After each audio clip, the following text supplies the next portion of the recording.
அனைவருக்கும் கணியன் குழுமத்தின் சார்பாக இனிய வணக்கங்கள். நம்ம இந்த வீடியோ செஷனில் எதை பற்றி நம்ம பார்க்க போகிறோம் அப்படின்னா, உங்களுக்கு நான் முன்னாடியே சொன்னது தாங்க, ஃப்ரீ கிளாஸஸாக நம்ம என்ன பண்ணுறோம், மேக்ஸில் ஒவ்வொரு டாப்பிக்காக கொடுத்துக்கிட்டு இருக்கோம். ஸோ அந்த வரிசையில் இன்றைக்கி நம்ம பார்க்கக்கூடிய டாபிக் வந்து சதவீதம் பார்ட் 1. சரியாங்க, சதவீதத்தை 2 வீடியோவாக நம்ம உங்களுக்கு வந்து கொடுக்க போகிறோம். ஏன்னா கம்பல்சரி சதவீதத்தில் 2 வினாக்கள் உங்களுக்கு வந்து வச்சிடுறாங்க. சரியாங்க, எப்படி ஆட்கள் நாட்கள் 2 வினா, தனிவட்டி கூட்டு வட்டி 2 வினா, ஏபிஜிபி 2 வினா. சரியாங்க, அதே மாதிரி அந்த வரிசையில் எல்சிஎம் ஹச்சிஎஃப் 2 வினா, அதே வரிசையில் சதவீதம் என்ன பண்ணுறாங்க, உங்களுக்கு 2 வினாக்கள் கேட்குறாங்க. சரியாங்க, ஸோ சதவீதம் பார்ட் 1ல் நம்ம இதோட பேசிக், சரியாங்க, சதவீதம்னா என்ன, அதை எப்படி நம்ம வந்து பார்க்கணும். சரியாங்க, ஸோ இதை பற்றியான விஷயங்கள் தான் இதில் அதிகமாக இடம்பெற்றிருக்கோம். எல்லாமே பள்ளி புத்தகத்தை அடிப்படையாக கொண்டு தான் நம்ம என்ன பண்ணியிருக்கோம், வினாக்களை உருவாக்கியிருக்கோம். சரியாங்க, ஸோ கண்டிப்பாக இந்த வீடியோவும் உங்களுக்கு ரொம்ப பயனுள்ளதாக இருக்கும். சரியாங்க, ஸோ இந்த வீடியோ போகிறதுக்கு முன்னாடி நம்ம எப்பயுமே வள்ளுவ பெருமகனாரை வணங்கிக்கிட்டு தான் நம்ம போவோம்.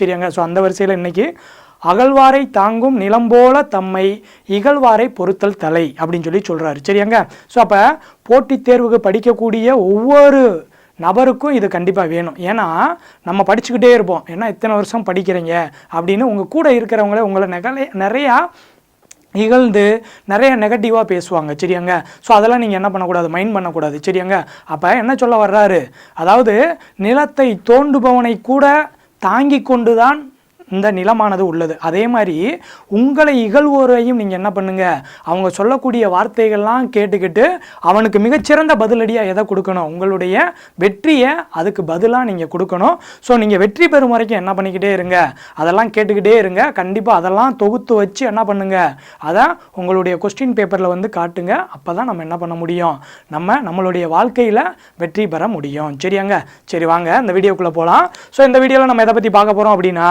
சதவீதம் பார்ட் 1. சரியாங்க, ஸோ இந்த சதவீதத்தை பற்றி தெரிஞ்சுக்கிறதுக்கு முன்னாடி ஒரு 2 விஷயங்கள் தெரிஞ்சுக்கிறணுங்க. என்ன அப்படின்னா, நம்ம சதவீதத்தில் எப்படி சமம் நம்ம நிறையா பார்த்துட்டு போகிறோம். ஆனால் நமக்கு என்ன பண்ணுறாங்க தெரியுமாங்க, ரொம்ப இந்த மாதிரி ஒரு பேசிக்கான சமம் வச்சுட்டு போயிடுறாங்க. இதெல்லாம் எங்கே இருக்குது சார் அப்படின்னா, 7th புக்லையும் 8th புக்லையும் தாங்க இருக்குது. சரியாங்க, ஸோ இதவே நம்ம பார்க்காம நம்ம பெரிய சம்மாக ஒர்க் அவுட் பண்ணுவோம். ஆனால் இந்த மாதிரி பேசிக்கான சம்ம வந்து நம்ம என்ன பண்ணிடுவோம், தப்பு பண்ணிட்டு வந்துடுவோம். சரியாங்க, ஸோ இந்த பேசிக்கான சம்முக்கு நான் உங்களுக்கு சொல்கிறேன். அதாவது 2 விஷயங்கள் உங்களுக்கு தெரியணுங்க. அதாவது தசம எண்ணையோ அல்லது பின்னம். சரிங்க, தசம எண்ணுனா உங்களுக்கு தெரியுங்க, அதாவது புள்ளி வச்சு எழுதுவோமாங்க. நம்மளுடைய பாஷையில் சொல்லணும் அப்படின்னா புள்ளி வச்சு இருக்கும், அதான் தசம எண்ணு. பின்னம்னா வந்து என்னதுங்க, மேலே ஒரு மதிப்பு இருக்கும், கீழே ஒரு மதிப்பு இருக்கும். சரியாங்க, அதான் பின்னம். அப்போ ஒரு தசம எண்ணையோ, இந்த 2 கான்செப்ட்டு உங்களுக்கு கண்டிப்பாக தெரியணுங்க. ஒரு தசம எண்ணையோ அப்படி இல்லைன்னா பின்னத்தையோ சதவீதமாக மாற்ற 100ஆல் பெருக்க வேண்டும். சரியாங்க, 100ஆல் என்ன பண்ணணும், பெருக்க வேண்டும். இதை நல்லா ஞாபகம் வச்சுக்கோங்க. சரியாங்க, ஒரு தசம எண்ணையோ இல்லாட்டி ஒரு பின்னத்தையோ நான் சதவீதமாக மாற்றுகன்னு சொல்லியிருப்பாங்க. அப்படி அதை பார்த்தோன்னே நான் என்ன பண்ணணும், 100ஆல் பெருக்க வேண்டும் அந்த மதிப்பை. சரியாங்க, அதே ஒரு சதவீதத்தை சரியாங்க பின்னமாகவோ தசம எண்ணாகவோ மாற்ற 100ஆல் வகுக்க வேண்டும். சரியாங்க, ஸோ மேலே இருக்கிறத மட்டும் நீங்கள் ஞாபகம் வச்சுக்கிட்டீங்கன்னா போதும், கீழே இருக்கிறது உங்களுக்கு ரொம்ப எளிமை. சரியாங்க, அப்போ ரொம்ப சிம்பிள் தாங்க. ஒரு தசம எண் கொடுத்துருக்காங்க, இல்லாட்டி ஒரு பின்னம் கொடுத்துருக்காங்க. இதை வந்து சதவீதமாக மாற்ற சொன்னால் நான் 100ஆல் பெருக்க வேண்டும். சரியாங்க, அப்படி இல்லைன்னா அவங்க கொடுத்துருக்கிறதே சதவீதம் தான் கொடுத்துருக்காங்க, அதை தசம எண்ணுக்கோ பின்னத்துக்கோ மாற்ற சொல்கிறாங்க அப்படின்னா நான் 100ஆல் வகுக்க வேண்டும். இதை மட்டும் ஞாபகம் வச்சுக்கோங்க. சரியாங்க, இது தெரிஞ்சால் நமக்கு போதுங்க. நமக்கு கண்டிப்பாக இதை வச்சு பேசிக் கொஸ்டின் வந்து கேட்குறாங்க. இப்போ பாருங்களேன், 7/4 சதவீதமாக மாற்றுக. அப்போ 7/4 என்னதுங்க, ஒரு பின்னம் தானுங்க. இப்போ பாருங்கள், 7/4, இந்த 7/4 நான் சதவீதமாக மாற்றணும் அப்படின்னா 100ஆல் பெருக்கணும்னு சொன்னேன். அப்போ பெருக்கல் 100, அவ்வளோதாங்க. இப்போ நீங்கள் அடித்து கொடுத்துக்கோங்க. 1 நாளாக 4, 25 நாளாக 100. சரியாங்க, அப்போ 25ஐயும் 7ஐயும் பெருக்கணும். அப்போ டக்குன்னு நம்ம என்ன பண்ண மாட்டோம், நமக்கு பெருக்க முடியாது. சரியாங்க, அப்போ 25 4 100ன்னு நமக்கு நல்லா தெரியுமாங்க. 25 4ஆல் பெருக்கினீங்கன்னா 100, மீதி 3 இருக்குமாங்க. அப்போ 3 25 75. அப்போ 100ஐ 75ஐயும் கூட்டுங்க, 175. அவ்வளோதான். ஸோ எல்லா இடத்துலையுமே நான் முன்னாடியே சொன்னதாங்க, நிறையா வீடியோஸில் சொல்லியிருக்கேன், பேனாவை பயன்படுத்தணும்னு யோசிக்காதீங்க. சரியாங்க, உங்களுடைய மைண்டை பயன்படுத்துங்க. உங்கள் மைண்டுக்கு எவ்வளோ வேலை கொடுக்குறீங்களோ அந்த அளவுக்கு நம்ம டைமை வந்து சேவ் பண்ணலாம். சரியாங்க, அப்போ இதை கொண்டு போய் நீங்கள் 25 7 7 5 35 7 14 14 3 17. அப்போ நீங்கள் பார்த்துட்டு அதுக்கப்புறம் இங்கிட்டு வரக்கூடாது. சரியாங்க.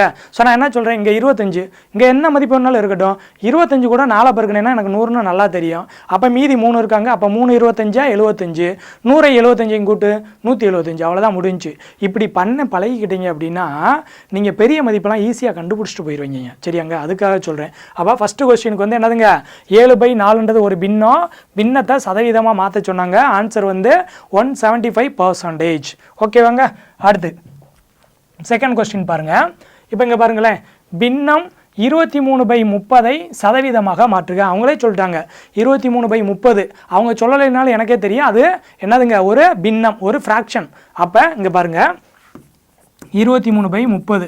இதை நான் என்ன பண்ணணும், சதவீதமாக மாற்ற 100ஆல் பெருக்கணுமாங்க. இங்கே நல்லா பாருங்கள், 0 அடி ஆயிடுச்சுங்க. இப்போ இதை அடிக்க முடியாது. அப்போ இதை பெருக்குங்க, 23 10 பெருக்குனீங்கன்னா 230/3. இதாங்க ஆன்சரு. பட் என்னதுங்க, இதை சதவீதத்தில் சொல்லாமல் அவங்க எப்படி கொடுத்துருக்காங்கன்னு பாருங்களேன். எல்லாமே எப்படிங்க கொடுத்துருக்காங்க, ஒரு மிக்சடு ஃப்ராக்ஷன், அதாவது ஒரு கலப்பு பின்ன வடிவில் நமக்கு கொடுத்துருக்காங்க. அப்போ நம்மளே என்ன பண்ணணும், கலப்பு பின்னத்தில் நம்ம எழுதணும். சரியாங்க. கலப்பு பின்னத்தில் ரொம்ப ஈஸிங்க. அதாவது என்ன பண்ணுங்க, 230 3ஆல் போடுங்க, 7 3 21ங்க. அப்போ 7 3 21, மீதி 2 20, 6 3 18, மீதி 2 வருமாங்க. இதுக்கு மேலே நம்ம ஒன்றுமே பண்ண முடியாது. அப்போ ஃபஸ்ட் எடுத்தோடனே பாருங்கள், இங்கே நம்ம வந்து என்னதுங்க, இந்த மதிப்பு இருக்குது பார்த்தீங்களாங்க, அதை ஃபஸ்ட்டு எழுதிக்கிறணும். சரியாங்க. ஈவு அப்படின்னு கூட நம்ம சொல்லுவோம். அடுத்து இந்தது சரிங்க. அடுத்து மீதி 2/3%. புரியுதாங்க. அப்போ இது எங்கே இருக்குன்னு பாருங்கள், ஆப்ஷன் ஏல கொடுத்துருக்கோமாங்க, 76 2/3%. புரியுதாங்க. இங்கே ஈவு, இங்கே வந்து என்னதுங்க மீதின்னு சொல்லுவோமாங்க, ரிமைண்டர் அப்படின்னு சொல்லுவாங்க. கீழே வந்து எந்த இதை வகுக்கிறோம். சரியாங்க. அதாவது எந்த எண்ணால் வகுக்கிறோம் அந்த தான் கீழே. புரியுதாங்க. அவ்வளோதான். ரொம்ப ரொம்ப சிம்பிளான வினா தான். அடுத்து தேர்ட் ஒன் பாருங்கள். ஸோ உங்களுக்கு ரொம்ப எளிமையாக தாங்க இருக்கும் இந்த செஷன். இப்போ பாருங்கள், 125% கொடுத்துருக்கிறத எப்படிங்க கொடுத்துருக்காங்க, 125%ன்னு கொடுத்துருக்காங்க. அப்போ இந்த சதவீதத்தை பின்னமாக மாற்றுக. நல்லா தெரிஞ்சுக்கங்க, சதவீதத்தை பின்னமாக தான் மாற்ற சொல்லியிருக்காங்க. சரியாங்க. அவங்க தசம எண்ணில் கூட கொடுத்துருக்கலாம். ஆனால் உங்களுக்கு கேள்வி என்ன கேட்டிருக்காங்க, பின்னம் தான் கேட்டிருக்காங்க. அப்போ நீங்கள் பின்னத்தில் தான் ஆன்சர் சொல்லணும். சரியாங்க. இப்போ பாருங்கள் 125. அப்போ சதவீதத்தை பின்னமாக மாற்றணும்னா என்னங்க சொன்னேன், 100ஆல் வகுக்கணும்னு சொன்னோன்னா புரியுதாங்க. இப்போ பாருங்கள், இப்போ இங்கே மேலே 125 இருக்குது, கீழே 100 இருக்குது. ஸோ 25 வாய்ப்பான்னு நம்ம பயன்படுத்தலாமாங்க. 4 25 100, 5 25 125. அப்போ ஆன்சர் வந்து என்னதுங்க, 5/4. அப்போ அது எங்கே இருக்குன்னு பாருங்கள், ஆன்சர் சியில். சரியாங்க. இங்கே நான் 1.25ன்னு கொடுத்துருக்கேன். ஏன் தெரியுமாங்க, இப்போ 125/100 இதை நீங்கள் ரொம்ப சிம்பிள் தான். நம்ம நிறையா கணக்கில் சொல்லி கொடுத்துருக்கோம். 2 0 இருந்தால் 2 ஸ்தானம் தள்ளி புள்ளி வச்சுக்கோங்கப்பான் இருக்கோம். அப்போ 1.25, 1.25ன்றது ஒரு தசம எண்ணு. எனக்கு கேள்வி வந்து தசம எண்ணா கேட்கல. சரியாங்க. எப்படிங்க கேட்டிருக்காங்க, பின்னமாக கேட்டிருக்காங்க. அப்போ நான் பின்னத்தில் தான் ஆன்சரை சொல்லணும். புரியுதாங்க. ஸோ அதுக்காக தான் நான் அதை ஆப்ஷன் ஏல வச்சுருக்கேன். புரியுதா. அவ்வளோதாங்க. அடுத்து நெக்ஸ்ட் கொஸ்டின் பாருங்கள். அடுத்த வினா பாருங்களேன், 15/10% பின்னமாக மாற்றுக. சரியாங்க. அப்போ இங்கே பாருங்கள், 15/10. சரியாங்க. இதை பின்னமாக மாற்றணும்னா 100ஆல் வகுக்கணுமாங்க. ஒன்றும் இல்லைங்க, 1/100ன்னு அர்த்தம். அவ்வளோதான், முடிஞ்சு போச்சு. சரியாங்க.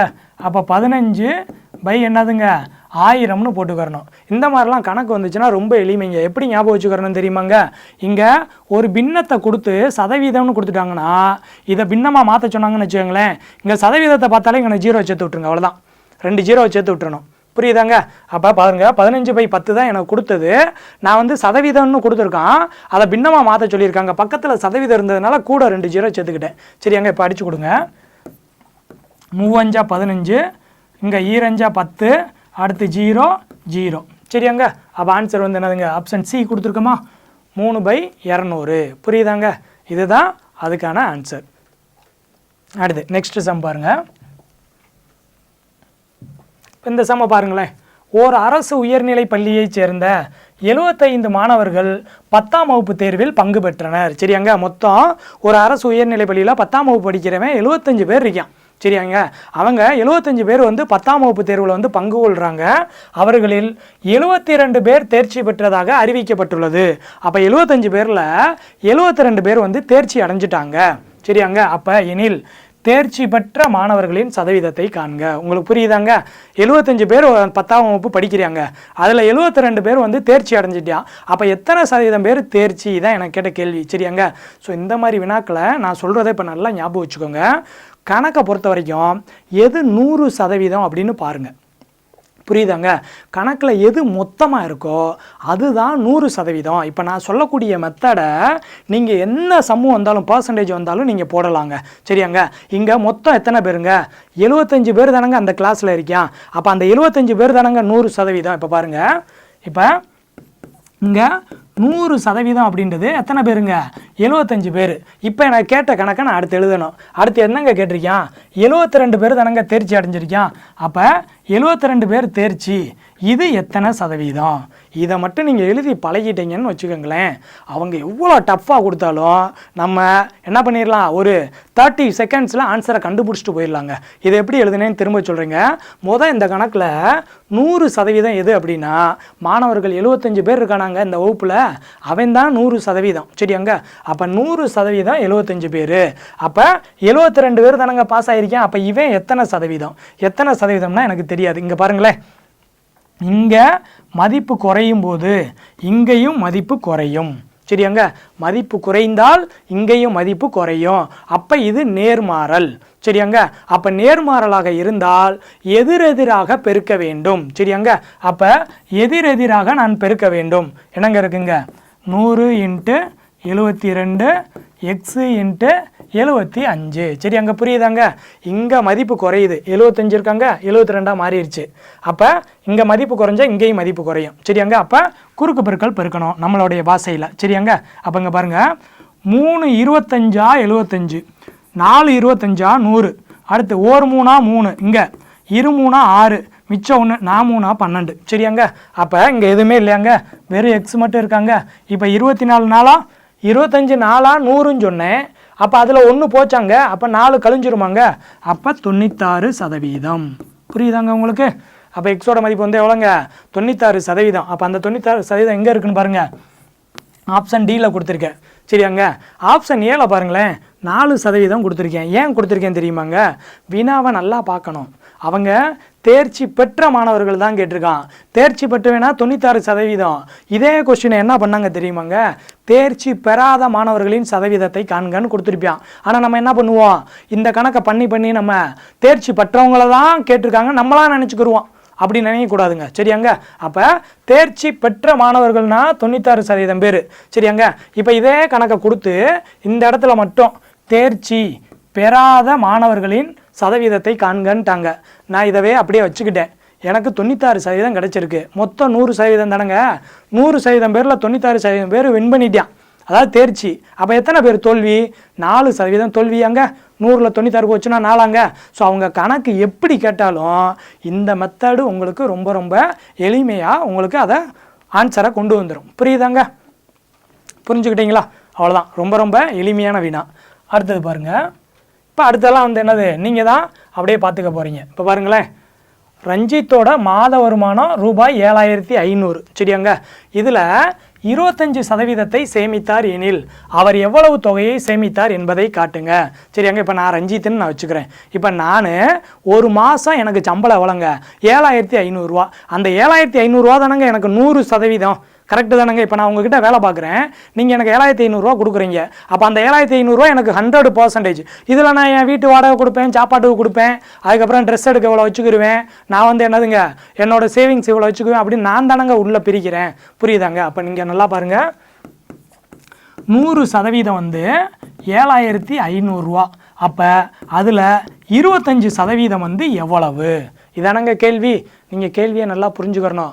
25% நான் சேமிக்கிறேன், ஆனால் எவ்வளோன்னு தெரில, அமௌண்ட் எவ்வளோன்னு தெரில. இப்போ பாருங்கள், இங்கே மதிப்பு குறையுதாங்க, இங்கே மதிப்பு குறைந்தால் இங்கேயும் மதிப்பு குறையும். அப்போ இது என்ன மாறல்? நேர்மாறல். அப்போ குறுக்கு பெருக்கல் பெருக்கணும். அப்போ குறுக்கு பெருக்கல் பெருக்குங்க. 100 × x 25 × 7500. இப்போ பாருங்கள், 2 0க்கு 2 0 போயிடுச்சாங்க. அப்போ எதை பெருக்கணும் நம்ம? 75யும் 25யும் பெருக்க போகிறோம். 5 5 25, 7 5 35, 37, 2 10. சரியாங்க? 7 2 14, 1 15. அப்போ கூட்டிக்கங்க, 1875. 1875. சரியாங்க, அப்போ ஆப்ஷன் பி கொடுத்துருக்கோமா? அப்போ ரூபாய் 1875 ரூபாய் இதுக்கான ஆன்சர். புரியுதாங்க? அப்போ என்னங்க சொன்னோம், எல்லா கணக்குலையுமே 100% எவ்வளோன்னு பார்த்துட்டிங்கன்னா அவங்க கேட்ட கணக்கை நம்ம எளிமையாக போட்டுடலாம். சரியாங்க, இங்கே 100% தான் 7500 ரூபா. அப்போ 25% எவ்வளவு? இங்கே சதவீதம் குறையும் போது இங்கே மதிப்பு குறையும். அப்போ 7500 தானங்க இருந்துச்சு, இங்கே மதிப்பு எவ்வளோங்க இருக்குது? 1875 ரூபா தானங்க. இதை விட இது கம்மி தானங்க, அதுதாங்க நான் சொல்லியிருக்கேன். சரிங்களா, அவ்வளோதான். அடுத்த வினா பாருங்களேன். அடுத்தது ரொம்ப ஈஸியாக தாங்க இருக்கும் உங்களுக்கு. இப்போ பாருங்கள், கவின் 25க்கு 15 மதிப்பெண்களை பெற்றால். சரியாங்க, 25க்கு நான் 15 மதிப்பெண் வாங்கியிருக்கேன். அப்போ எனக்கு 25 வினாக்கள் கொடுக்கப்பட்டது, அதில் நான் 15 வினாக்கள் கரெக்டாக இருக்கேன்னு அர்த்தம். அப்போ இங்கே 100% எதுங்க? 25 தானங்க 100%. அப்போ பாருங்களேன், அப்போ 100% அப்படின்றது 25 வினாக்கள், இதில் நான் 15 கரெக்டாக இருக்கேன். அப்போ எத்தனை சதவீதம்? இங்கே மதிப்பு குறையும் போது இங்கேயும் மதிப்பு குறையும். அப்போ குறுக்கு பெருக்கல் 100 × 15 = x × 25. அப்போ பாருங்கள், 1 25 25, 4 25 100, அவ்வளோதானங்க. 4 5 60. அப்போ எத்தனை சதவீதம்? 60%. புரியுதாங்க? அப்போ எத்தனை சதவீதம் நான் மார்க் வாங்கியிருக்கேன்? 60% மார்க் வாங்கியிருக்கேன். புரியுதாங்க? 25க்கு 15 மார்க்குனா அதை சதவீதத்தில் மாற்ற சொன்னால் என்னதுங்க? இது 60%. அவ்வளோதான். ரொம்ப ரொம்ப ஈஸியான கொஸ்டினுங்க. புரியுதாங்க? அடுத்தது பாருங்க.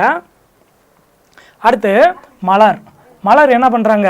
25 மீட்டர் துணி சுற்றிலிருந்து, அதாவது வந்து என்னதுங்க, ரோல் இருக்குமாங்க, துணியோட ரோல். நம்ம முன்னாடிலாம் போய் என்ன பண்ணியிருப்போம், அதாவது துணியை எடுத்து தான் ட்ரெஸ்ஸு தைச்சிருப்போம். சரியாங்க, அப்போ அந்த ரோல் இருக்காங்க, அந்த ரோல் 25 மீட்டர் துணி சுற்றிலிருந்து 1.75 மீட்டர் துணியை வந்து அவங்க வாங்கினாங்க. அப்போ மலர் வாங்கிய துணியின் அளவை சதவீதத்தில் கூறுக. சரியாங்க, அப்போ பாருங்களேன், அப்போ இங்கே 100% அப்படின்றது என்னதுங்க? 25 மீட்டர் துணி, அதானங்க மொத்த ரோலு. அதில் நான் எம்பிட்டு வாங்கினேன்? 1.75 வாங்கினேன். அது எத்தனை சதவீதம்? அவ்வளோதான் கேள்வி. இதோட மதிப்பு குறையுது, அப்போ இதோட மதிப்பு குறையும். அப்போ 100 × 1.75 = x × 25. நீங்களே நல்லா பாருங்களேன், 2 0, இங்கே புள்ளிக்கு அப்புறம் 2 ஸ்தானம் இருக்குது, இந்த ரெண்டையும் பெருக்கணும்னா 175ன்னு மாறிடுங்க. சரியாங்க, அடுத்து 25. இப்போ பாருங்கள், 1 25 25, நான் அங்கேயே சொன்னேன் 4 25 100, மீதி 75 இருக்குது. அப்போ 3 25 75, அப்போ மொத்தம் எத்தனை? 7. சரியாங்க, அப்போ எக்ஸோட மதிப்பு எவ்வளவு? மீதி எல்லாமே அடித்து கொடுத்துருக்கோம் பாருங்களேன். அப்போ எக்ஸோட மதிப்பு என்னதுங்க? 7%. அப்போ 25 மீட்டர் துணி சுற்றிலிருந்து 1.75 மீட்டர் துணியை வாங்கினாங்க, அது எத்தனை சதவீதம்? 7%. சரியாங்க, அவ்வளோதாங்க. அடுத்த வினா பாருங்க. 0.3 என்ற தசம எண்ணை சதவீதமாக மாற்றுங்க. தசம எண்ணை சதவீதமாக மாற்றணுங்க. அப்போ 100ஆல் பெருக்கணும்னு சொன்னேன். ஒரே ஒரு நிமிஷம் இதை மட்டும் நல்லா கவனிச்சுக்கோங்க. 0.3 இது எவ்வளோ? இது ரொம்ப எளிமையான வினாங்க. இதை 100ஆல் நீங்கள் டக்குன்னு பெருக்கிட்டு போயிடலாம். அவங்க கொடுக்குறது ரொம்ப பெரிய, அதாவது வந்து என்னதுங்க, 4 டிஜிட் 5 டிஜிட்லாம் கொடுப்பாங்க. அப்போ நம்ம ஏமாந்துருவோம். ஸோ இப்போ 0.3 இருக்காங்க, இதை நான் எழுதும்போது எப்படி எழுதணும்னா, இந்த மதிப்பு எழுதிக்கங்க. 3 புள்ளிக்கு அப்புறம் எத்தனை ஸ்தானம் இருக்குது? ஒரே ஒரு ஸ்தானமாக, அப்போ கீழே 10ன்னு போட்டுக்கோங்க. அப்போ இதை நான் ஒரு பின்னமாக எடுத்த உடனே மாற்றணும். தசம எண்ணை பின்னமாக மாற்றிடுங்க, அப்போ உங்களுக்கு ரொம்ப எளிமையாக மாறிடும். இப்போ சதவீதமாக மாற்றணும்னா 100ஆல் பெருக்கணுமாங்க. அப்போ ஒரு 0க்கு 1 0 போயிடுச்சா? அப்போ எத்தனை சதவீதம்? 30%. சரியாங்க, ஆன்சர் எங்கே இருக்குது? ஆப்ஷன் பியில் இருக்குது. புரியுதாங்க? தசம எண்ணை நான் என்னவா மாற்றிட்டேன்? நான் ஃப்ராக்ஷனாக மாற்றிட்டேன். சரியாங்க, அவ்வளோதாங்க. அடுத்து லாஸ்ட்டு சம் பாருங்களேன். இப்போ 1.25% கொடுத்துட்டாங்களாங்க, இதை தசம எண்ணா மாற்ற சொல்கிறாங்க. எடுத்தோன்னே என்னங்க சொன்னேன்? 1.25 இருக்கா, இதை வந்து நீங்கள் என்ன பண்ணுங்க, பின்னமாக மாற்றுங்க. அப்போ 125/100 எப்படிங்க எழுதுனேன்? இங்கே புள்ளிக்கு அப்புறம் 2 ஸ்தானம் இருக்காங்க, அப்போ 2 0 நான் எழுதிட்டேனாங்க.